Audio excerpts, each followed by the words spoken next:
All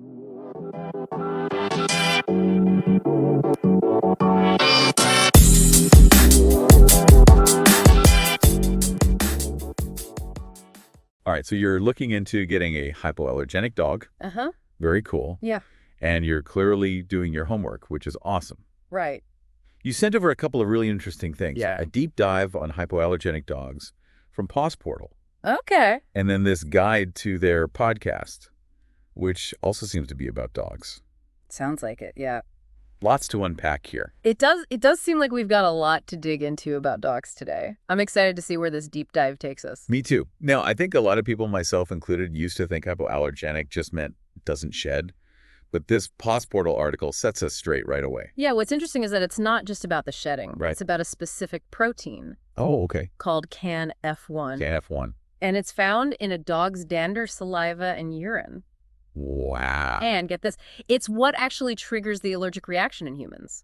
Really? All dogs have it to some degree, but those considered hypoallergenic produce way less of it. Okay, so less of that. CANF1 floating around means fewer sniffles and sneezes for us allergy sufferers. Exactly. That makes total sense.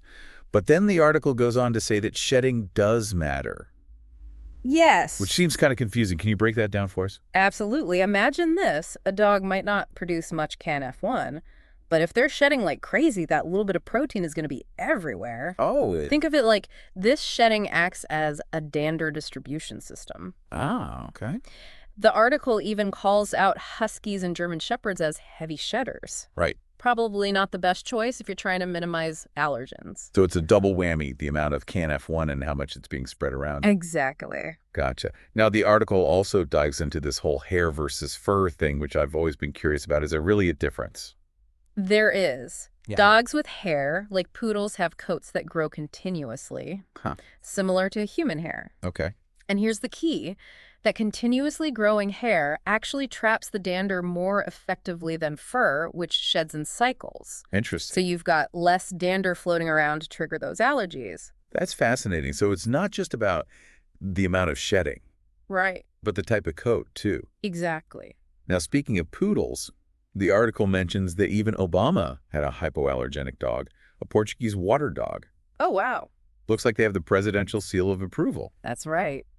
But besides poodles, what other breeds are out there for people like me who are dealing with allergies? Well, the article highlights a few that you might find particularly interesting. Bichon Frises, for example. Oh, yeah. Known for their fluffy, low-shedding coats, they're like little clouds of hypoallergenic joy. I could already picture myself getting lost in all that fluff, but what about something a little more unexpected? Well, you might be surprised to learn that Maltese dogs, with their long, silky coats, are actually fantastic for people with allergies. Really? Their hair grows continuously, just like yours, which means less dander making its way into the air. Wow, that is surprising. I always thought those long-haired breeds were off limits for allergy sufferers. You'd think so, but no. What else is on the list? Schnauzers are another great option. Okay. They come in a few different sizes. Right. But what's really cool is their wiry coat. It's almost like they're little allergen-trapping ninjas. Allergen-trapping ninjas, I like that. That wiry texture helps keep dander from spreading, which is great news for you. Okay, Schnauzers are officially moving up my list. It sounds super cool. Anything else? Of course, we can't forget about Shih Tzus. Oh, right. They're another breed whose hair grows continuously similar to human hair. Got it. Plus, they're known for being incredibly affectionate and playful companions. Oh. So you get the hypoallergenic benefits and a cuddly best friend. So many amazing options. It's making me want to adopt them all. I know, right? But you mentioned this guide to the Pawsportal podcast. Yes. How does that tie in with all this? Well, it's more than just a guide. It actually gives us a sneak peek into their overall philosophy on dog care. Okay. Which I think you'll find very relevant to this deep dive. All right. I'm definitely intrigued. Tell me more. What's fascinating is that Pawsportal emphasizes making good dog care accessible to everyone, right? Not just some aspirational ideal. Yeah. And that includes managing allergies. Okay. It seems like they're all about empowering people like you to make informed choices. I love that. So it's not about being perfect. It's about making progress. Exactly. That really resonates with me. And I'm seeing some specific things in this guide that seem especially relevant to someone like me who's looking for an allergy-friendly dog. Oh, like what? I'm all ears. Well, they talk about making simple upgrades to your dog's diet. Okay. Like choosing better kibble Right. or adding fresh food toppers. Mm-hmm. Easy ways to enrich their lives, too, like puzzle toys Sure. or quick play sessions. And they're really big on reducing toxins, Yeah. even in cleaning products, Yeah. which makes sense if you have a sensitive pup. It's all connected, isn't it? It is. By taking this holistic approach to dog care, Right. you can not only manage allergens more effectively, but also improve your dog's overall well-being. And you know what else I love about this guide? Their motto, progress, not I perfection. love that too. It takes the pressure off, right? Like, Yeah. you don't have to do everything perfectly to create a loving, allergy-friendly home for your dog. I completely agree, and it aligns perfectly with managing allergens. Small steps taken consistently can have a huge impact over time. Okay, so we've got a good understanding of the hypoallergenic basics and a glimpse into the Pawsportal approach. Where should we go from here? Well, since you mentioned you have kids, let's dive into some breeds known for being fantastic with families. Okay. And we can explore how that progress, not perfection philosophy can apply to finding and living with your perfect allergy-friendly pup. Sound good? Sounds perfect. Let's do it. Welcome back. I hope you've had a moment to let all this hypoallergenic info sink in thinking about those playful, low-shedding pups running around. Oh, absolutely. And speaking of playful pups, you mentioned diving into some breeds that are known for being good with kids, which is definitely a top priority for me. Right, and remember Pawsportal's emphasis on progress, not perfection. That applies to choosing a breed too. It's not just about finding a hypoallergenic dog, but one whose temperament and energy level mesh well with your family's lifestyle. So true. A dog that's constantly bouncing off the walls might not be the best fit for a family with young kids, even if they're hypoallergenic. Exactly. So let's revisit some of those top contenders, starting with the poodle. They're incredibly intelligent and come in 3 sizes: toy, miniature, and standard. So there's a poodle out there for every family, from apartment dwellers to those with big backyards, and I've heard they're super smart, which would be great for training. But how do they handle the rough and tumble of kids? Poodles are actually known for being quite playful and tolerant, making them wonderful family dogs. Plus, their curly coats are fantastic at trapping dander, so you can have those cuddle puddles without worrying about triggering allergies. Sounds like a win-win. Now, what about those adorable Bichon Frises we were talking about earlier? They seem like they'd be perfect for kids, all fluffy and cuddly. You're right on the mark. Bichon Frisses are known for being incredibly affectionate and playful. They're often described as having a cheerful, almost clownish personality, which I bet your kids would love. And their fluffy white coats are surprisingly low shedding, so they're great for allergy sufferers. I can already picture them being best buddies with my little ones. Yeah. Okay, so we've got poodles and Bichon Frises. Any other family-friendly contenders? Well, you mentioned that you always pictured Maltese dogs as glamorous show dogs. Right. Always perfectly groomed and prancing around in those fancy dog shows. But here's the thing, while they might look like divas, Maltese are actually known for being gentle and adaptable, and their long, silky coats might make you think otherwise, but they're actually very low shedders, so they can handle playtime with the kids and keep those allergens under control. Wow, that's amazing. So don't judge a dog by its fancy haircut, right? There's a playful pup hiding under all that glam. Okay, I'm convinced Maltese dogs are definitely back on the list. Now, what about Schnauzers? I have to admit I don't know much about them. Schnauzers are definitely a bit more of a serious breed known for their intelligence and alertness, and those wiry coats we were talking about earlier. Not only do they trap dander really well, but they also don't pick up as much dirt and debris, so you can let them run around with the kids without worrying about them coming back covered in mud. That is a huge bonus, especially with little ones who love to explore every nook and cranny. Less laundry for me, more fun for them. Okay. Any other breeds we should consider before we move on? Well, we can't forget about Shih Tzus. Remember, their hair grows continuously similar to human hair, which means less shedding and fewer allergens in the air. Plus, they have those adorable, expressive faces that kids just can't resist. They're known for being affectionate and playful, but also happy to just chill out and cuddle, which is perfect for families with different energy levels. So we've got Poodles, Bichon Frise, Maltese Schnauzers, and Shih Tzus, all fantastic options for families with kids and allergies. But let's be realistic. Even with a hypoallergenic breed, there's still going to be allergens. You're absolutely right, and that's where Pawsportal's progress, not perfection philosophy comes in. It's about managing those allergens in a way that works for your family without stressing about being perfect. Okay, so how do we put that philosophy into practice? What are some practical tips for keeping allergens under control, especially with kids running around? Well, remember those management strategies we discussed earlier, those become even more important when you have kids. Right? Things like frequent grooming to remove loose hair and dander HEPA filters to clean the air, and maybe even keeping the dog out of certain areas of the house, like bedrooms. Exactly, but think about it this way. These aren't just chores. They're opportunities to involve your kids and teach them about responsible pet ownership. I love that, like, make it a family affair. We can all brush the dog together, Yeah. or even make a game out of vacuuming. Exactly, and speaking of making it fun, remember those simple upgrades that Pawsportal talks about? Oh, yeah, like choosing better kibble or adding fresh food toppers? Is there a connection there to managing allergens? There can be, remember, a healthy diet can lead to a healthy coat, which can mean less shedding and dander. Plus, those fresh food toppers can be a fun way to get your kids involved in meal prep. They can help chop up veggies or measure out portions. It's like sneaking in a little extra nutrition for everyone now. Now, what about those allergens in saliva and urine? Is there anything we can do about those, especially with kids who love to cuddle and get doggy kisses?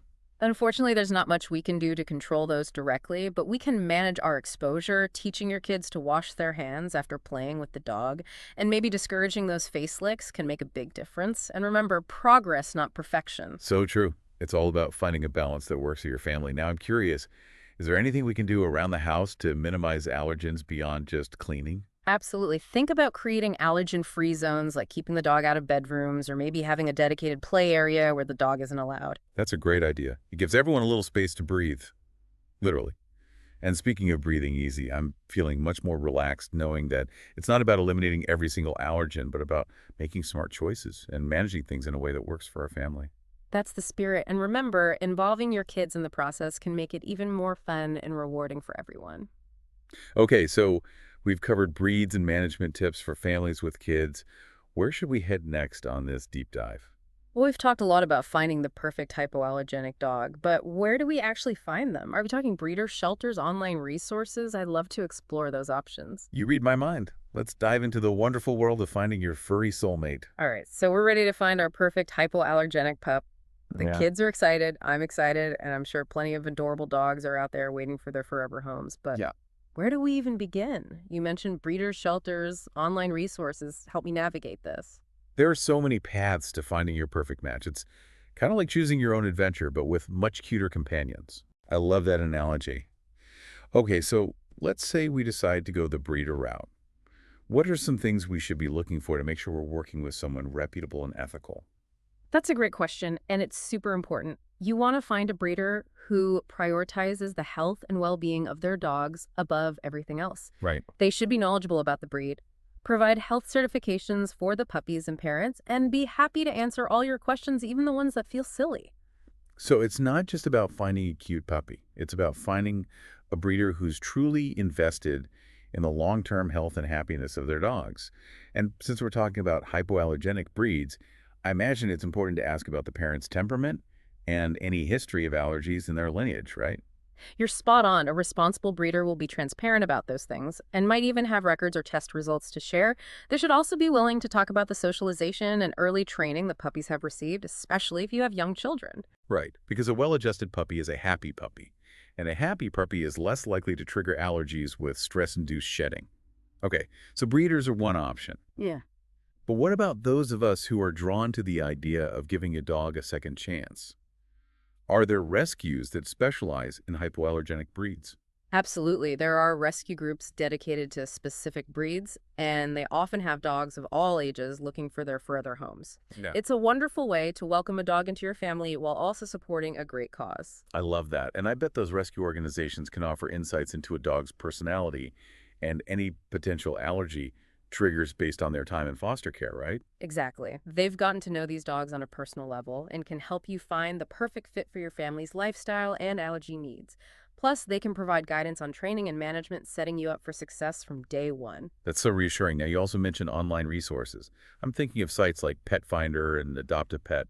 Are those good places to look for hypoallergenic dogs? Yeah. They seem a bit overwhelming, to be honest. They can be a bit overwhelming at first, but they're incredible resources. Think of them like giant databases of adoptable pets from shelters all over the country. You can filter your search by breed, location, age, temperament, and even hypoallergenic qualities, which really narrows things down. Plus, seeing all those adorable faces waiting for homes might just melt your heart. Okay, maybe overwhelming in a good way now. I think it's important to touch on the topic of puppy mills. Hmm. There's something I'm really trying to avoid. Yeah. But it can be hard to tell who's ethical and who's not. You're right. Puppy mills are a serious problem, and it's crucial to avoid supporting them. They prioritize profit over the well-being of the dogs, which often leads to health and behavioral issues. Red flags to watch out for include breeders who don't offer health certifications, won't let you meet the parents or see where the puppies are raised, and seem more interested in making a sale than finding the right home for their dogs. Good to know. So sticking with reputable breeders and rescue organizations is key. But let's fast forward a bit. We found our perfect hypoallergenic pup. What are some things we can do to prepare our home, especially with those kiddos running around? Remember all those management strategies we've been talking about? They become even more important when you first bring your new dog home. Have those HEPA filters running stock up on hypoallergenic dog shampoo, and maybe even consider dust mite-proof covers for furniture, especially if your kids love to cuddle on the couch with their furry friend. Great tips. It's all about minimizing allergens from day one. And what about establishing routines? Routines are key, especially for a new dog adjusting to a new environment. Designate a specific area for your dog, whether it's a crate, a dog bed, or a particular room. This helps to contain their dander and makes cleaning easier. Plus, it gives them a safe space to retreat to when they're feeling overwhelmed, which can help reduce stress-induced shedding. Smart. A calm dog is a low-shedding dog. Now, you mentioned allergy tests earlier where you can spend time with a dog to see how you react before committing. Are those something we should ask about when visiting shelters or rescues? Absolutely. It's definitely worth inquiring about, especially if you or your kids have severe allergies. Some shelters offer trial periods where you can foster a dog for a short time to see how everyone adjusts. And remember, those rescue organizations are a wealth of knowledge. They can offer tips and tricks for managing allergens and creating a harmonious home for everyone. It really sounds like finding the right dog is a team effort, and there's so much support available if you know where to look. But even with all these precautions, I guess it's important to remember that every dog is an individual right. You're absolutely right. Even within a hypoallergenic breed, there can be variations in allergen levels. Some dogs might produce more dander than others, and individual sensitivities can differ. It's about finding the best possible match for your family's specific needs and being prepared to manage those allergens proactively. It's a journey, but it's a journey filled with tail wags and wet noses. So well said. It's a journey, but it's one worth taking. I'm feeling so much more confident and prepared to welcome a hypoallergenic dog into our family thanks to all this amazing information. I feel like we're ready for anything. That's what we're here for, to empower you with the knowledge and confidence to find your perfect furry match. And remember, it's not about finding a dog that's 100% allergy proof, but about finding a dog you love and making it work. I love that it's about the connection and the joy that a dog brings into our lives, even if it comes with a little extra sniffling and sneezing. Okay. I think we've covered just about everything from debunking myths to exploring breeds, managing allergens, and even navigating the world of breeders and rescues. We've definitely gone deep on hypoallergenic dogs, and hopefully you feel empowered to embark on this exciting adventure of finding your perfect furry friend. Absolutely. And who knows, maybe our perfect match isn't a hypoallergenic breed at all, but a unique, lovable mutt waiting for their forever home at our local shelter. The possibilities are endless. That's the beauty of it. Keep an open mind, trust your heart, and don't be afraid to ask for help along the way. There's a perfect dog out there for everyone, allergies or not. And on that heartwarming note, we'll wrap up this deep dive. Thanks for joining us on this adventure. We'll catch you next time for another fascinating exploration of the world around us.